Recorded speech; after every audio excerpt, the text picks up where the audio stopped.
Hello, trading is closed on December 6, 2018. My last call said lower prices should print today, but that didn't mean we had to open lower, didn't mean we had to close lower. I said if we were going to drop, if it means something, we have to gap under this support, which we did. I also gave the alternative scenario of moving up first, dropping, and then recovering. Said the pattern was the one with the early low. Well, if you count futures, that's what happened, but I don't really count futures, so we'll mention it and then drop it. This is the pattern with the early low, tends to rally all day. Tomorrow's pattern also has the early low. Doesn't mean you won't gap up first. You do get to cross this number off the list. During the day, MEJT give a few sell signals. They've already been satisfied. Well, this drop was supposedly a response to a news event which might have consequences regarding our trade with China.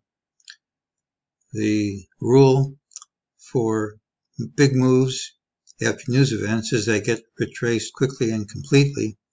That means pretty quickly we should go up at least a few more points. This is a bar under the TDST lines. You're at support.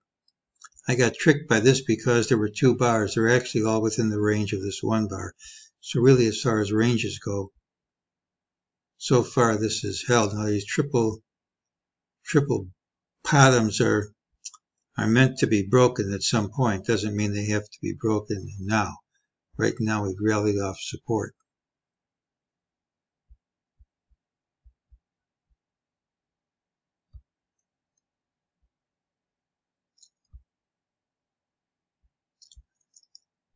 Now we have a number of signs that this low might hold.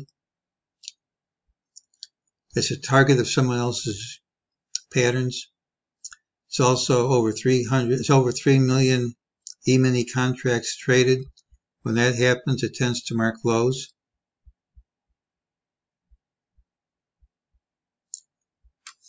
This was the count I was using. It's a perfectly valid count, nothing wrong with it.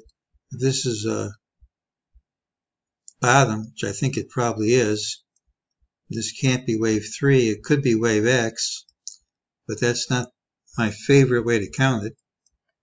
If I'm right about this being the low, this could be 1, 2, 3, 4, 5 right here. And the justification is, if you look at the wave 4, you'll see how wave C and wave A are related. And if you look at waves 1 through 3, you'll see how they relate to wave 5. So I think there's a considerable case to be made that we've completed the first wave down from the all-time high. We now should be treated to an up move. It's not the only way to count this, but let's just keep this in mind. Now we are going to have a death cross here with the 250-day moving averages crossing, but that's a longer-term signal. It doesn't tell us we have to drop tomorrow. So for tomorrow, I think the odds favor prices which trade higher. Whether or not they close higher is a different story, but should trade at least a little bit higher tomorrow because this is a positive pattern to hit these lows, gap down, hit low, low, low, close over all the lows, even over all the highs, to invalidate that. You really have to take out this low fast. Looks kind of off the charts to me. We should trade higher at some point, and I think there's a very good chance this low is going to hold, and that would go along with the volatility index, which traded over its Bollinger Band in the 100, which is also a sign of the low. So tentatively, we're going to see higher prices tomorrow, this low holding.